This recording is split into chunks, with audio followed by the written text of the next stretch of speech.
If you like me and hate the original Nintendo Switch Joy-Cons, this might be one of the solutions for you. The Nyxi Hyperion 2. When I saw the name, I immediately thought of Borderlands. Did anyone get the reference? But this alternative Joy-Con has features like anti-drift analog sticks, which is one of the biggest problems with the original Joy-Cons, turbo, better ergonomics, in short, features that put them light years ahead of the originals. I'm Gilly from the Retro Oasis. Welcome to the Oasis.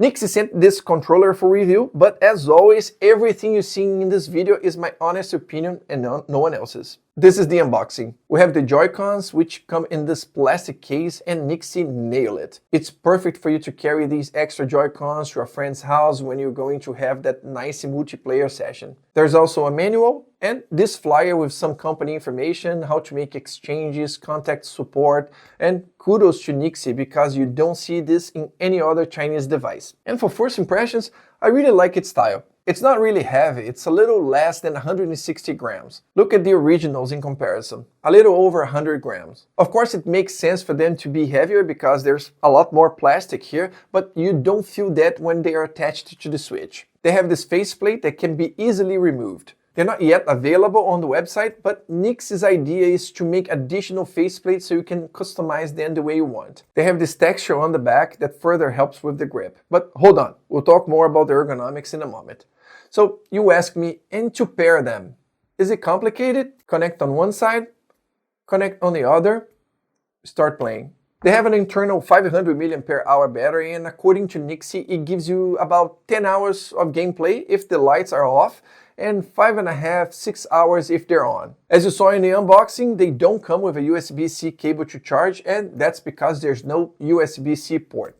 They charge directly on your Nintendo Switch, and to me, that's super practical. I just finished playing, put them on the dock, and it's charging. Now, one of the biggest advantages of this Joy-Cons over the Nintendos are the anti-drift analog sticks with Hall sensors. I think everyone knows someone who has a Nintendo Switch that had a drift problem. But that's a thing of the past. These analog sticks compute the command magnetically and not by friction, which makes them much more durable and accurate. And more, these are the full-size ones with great pivot and excellent range. Now, the D-pad is a shame that Nyxi decided to use the same style as the original Nintendo Joy-Cons. There are 4 individual buttons instead of a single piece. I like something more traditional like this one, for example. But they decided to go in that direction and it is what it is. Both these buttons and the face buttons use micro switches, not those rubber membranes that we are used to. If you have or had the Razer Kishi V2, they're exactly the same micro switches Razer uses. They're soft and with a very short travel, and with the characteristic sound from these buttons. It kind of reminds me of the sound of a mechanical keyboard. And with such short travel, they give you a super fast response. The shoulder buttons use the same micro switches, including the triggers. Yes, unfortunately, we don't have those analog pressure triggers, which is a shame. Well, not even the original Nintendo ones are like that. But it would have been a cool feature to have if you like racing games. But that's just a personal preference. It's not like there's any game you won't be able to play with this controller. And like the other buttons, they have a very short travel so you can literally be quick on the trigger. Now, another aspect in which these Joy-Cons crushes the Nintendo ones, the ergonomics. Look at this, straight. And look at these curves. It's the same as comparing Gal Gadot to Scarlett Johansson. It's clear that a big bum like that will give you a much more enjoyable grip. Wait, we're still talking about the Joy-Cons, right? Look how easy it is to hold the Nintendo Switch with one hand. Look at the original ones. It's much more difficult and you have to put a lot of force here. So yes, in terms of ergonomics, the Hyperion 2 does very well. Of course, there are other options like the Hori Split Pad Pro, but this one is like playing on an Xbox controller with a screen in the middle.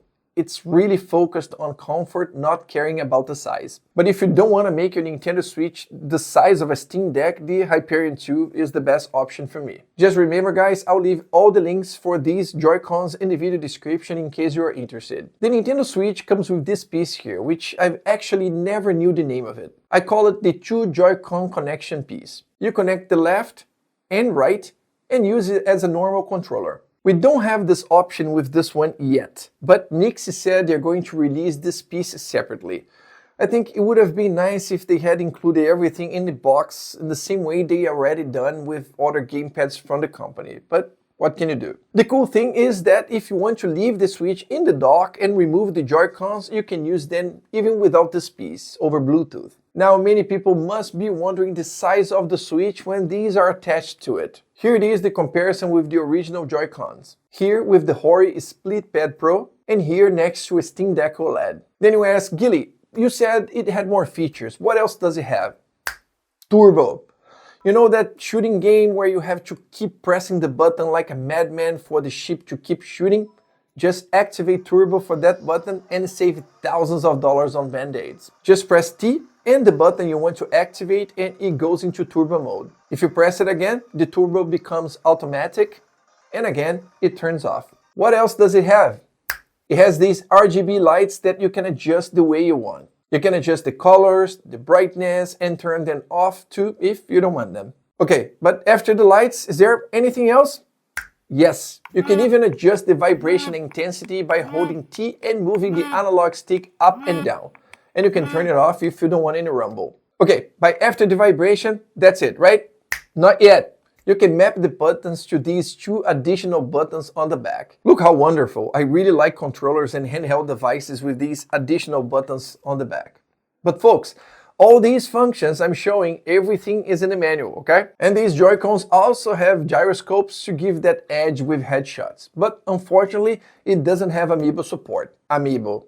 Seriously, who uses Amiibo? If you're one of the 5 people in the world who uses Amiibo, tell me in the comments. Alright, let's wrap it up. Is there anything I would change in this controller? Yes, I would remove this 4-part D-pad and put a single piece. And I would also put some pressure-sensitive triggers here. But to be honest, I think these would be the only things I would change. The thumbsticks are great and I know I won't have to worry about drift. The micro-switch buttons are a pleasure to play with.